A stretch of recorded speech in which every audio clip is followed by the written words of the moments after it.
नमस्कार विद्यार्थी मित्रांनो, मराठी करंट अफेअर्स या आपल्या यूट्यूब चॅनलवरती तुम्हा सर्वांचं परत एकदा स्वागत आहे.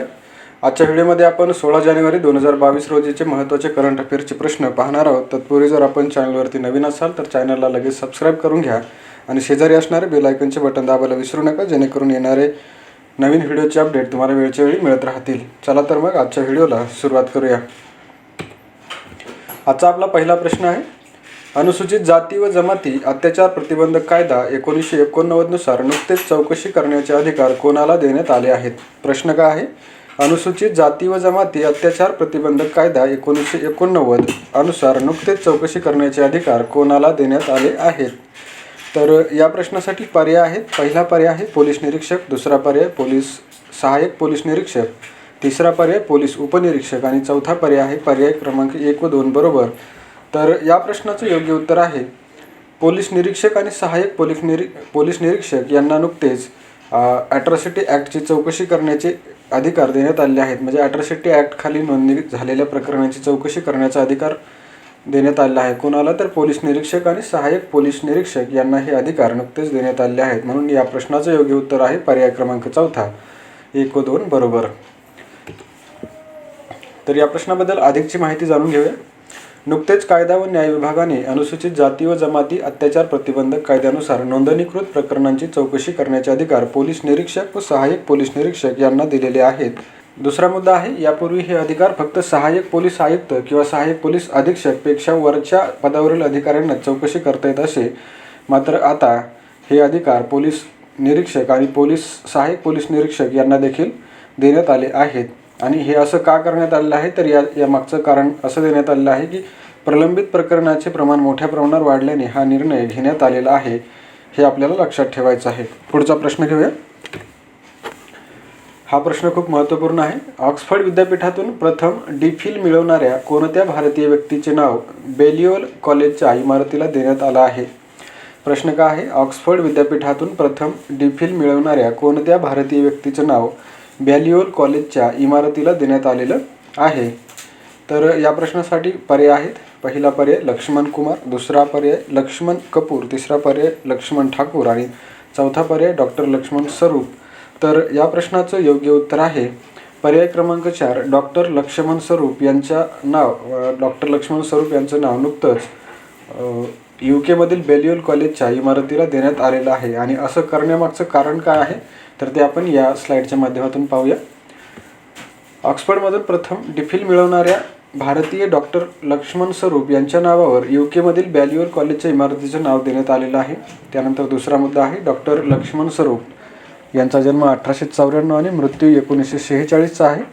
ऑक्सफर्डमध्ये डी.फिल पदवीसाठी सादर करणारे पहिले विद्यार्थी होते, जे त्यांना 1919मध्ये यक्षाच्या निरुक्त या विषयावर प्रदान करण्यात आलं होतं. तिसरा मुद्दा आहे लाहोरमध्ये जन्मलेल्या स्वरूप यांनी लाहोरच्या ओरिएंटल कॉलेजमधून संस्कृतमध्ये MA केल्यानंतर ते 1916मध्ये भारतीय राज्य शिष्यवृत्तीवर बॅलियोल कॉलेजमध्ये आले आणि ऑक्सफर्ड युनिव्हर्सिटीने 1917मध्ये ब्रिटनमधील पहिली डॉक्टरेट पदवी म्हणून डी.फिलची ओळख करून दिल्यानंतर नावनोंदणी झालेल्या 2 विद्यार्थ्यांपैकी स्वरूप हे एक होते. हे आपल्याला लक्षात ठेवायचं आहे. पुढचा प्रश्न घेऊया.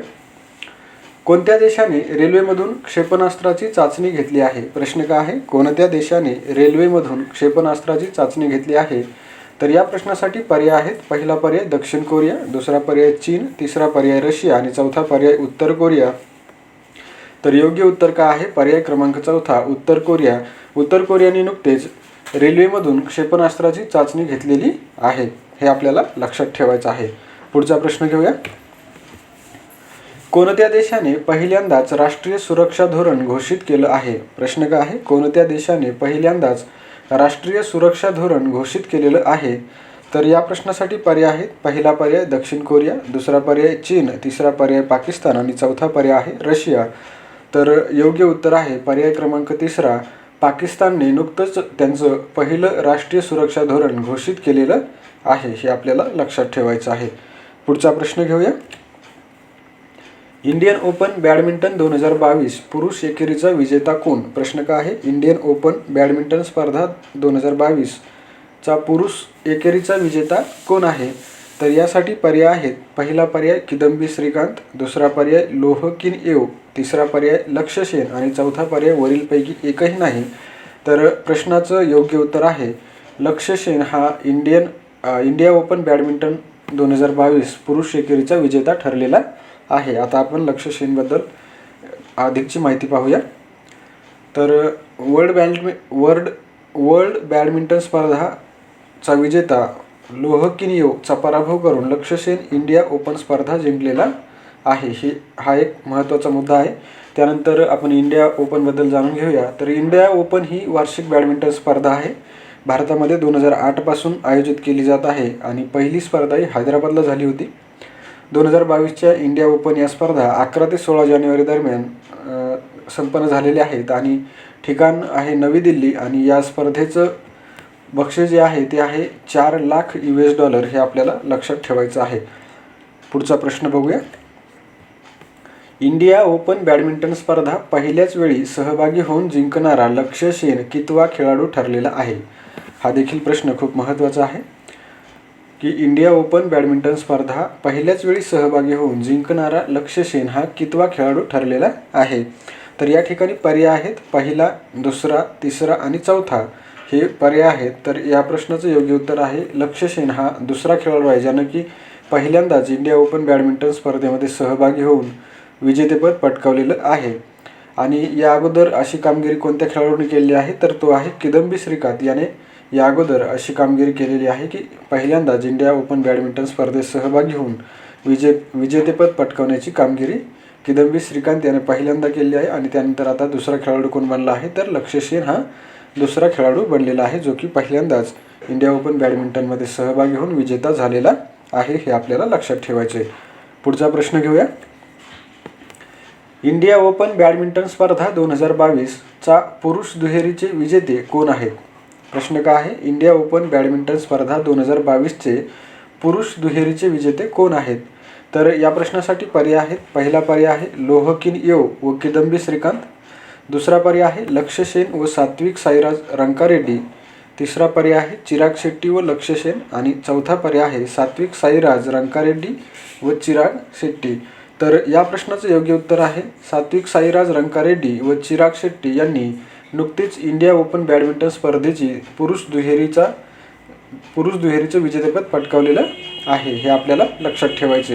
म्हणून या प्रश्नाचं योग्य उत्तर काय असणार आहे तर पर्याय क्रमांक चौथा सात्विक साईराज रंकारेड्डी व चिराग शेट्टी हे या पुरुष दुहेरीचे विजेते आहेत. हे आपल्याला लक्षात ठेवायचे. पुढचा प्रश्न पाहूया. वन सर्वेक्षण अहवाल 2021 नुसार भारतातील वनाखालील क्षेत्र किती आहे. प्रश्न काय आहे वन सर्वेक्षण अहवाल 2021 नुसार भारतातील वन सर्वेक्षण अहवाल 2021 नुसार भारतातील वनाखालील क्षेत्र किती आहे. तर या प्रश्नासाठी पर्याय आहेत. पहिला पर्याय 22%, दुसरा पर्याय आहे 20%, तिसरा पर्याय आहे 21.67% आणि चौथा पर्याय आहे 21.71%. तर या प्रश्नाचं योग्य उत्तर आहे 21.71% जे की पर्याय क्रमांक 4 मध्ये दिलेलं आहे. भारताचं 2021च्या वन सर्वेक्षण अहवालानुसार भारतातील वनाखालील क्षेत्राची टक्केवारी किती आहे तर 21.71% आणि 2021ची वनाखालील क्षेत्र टक्केवारी किती होती तर 21.67% एवढी होती. हेही आपल्याला लक्षात ठेवायचे. पण या प्रश्नाचं उत्तर काय आहे तर पर्याय क्रमांक चौथा 21.71% एवढं वनक्षेत्र भारतामध्ये आहे. पुढचा प्रश्न पाहूया. वन सर्वेक्षण अहवाल 2021 नुसार भारतातील सर्वात जास्त वनाखालील क्षेत्र कोणत्या राज्यात आहे. प्रश्न काय आहे वन सर्वेक्षण अहवाल 2021 अनुसार भारतातील सर्वात जास्त वनाखालील क्षेत्र कोणत्या राज्यामध्ये आहे. तर या प्रश्नासाठी पर्याय आहेत. पहिला पर्याय मध्य प्रदेश, दुसरा पर्याय अरुणाचल प्रदेश, तिसरा पर्याय आहे छत्तीसगड आणि चौथा पर्याय आहे ओडिसा.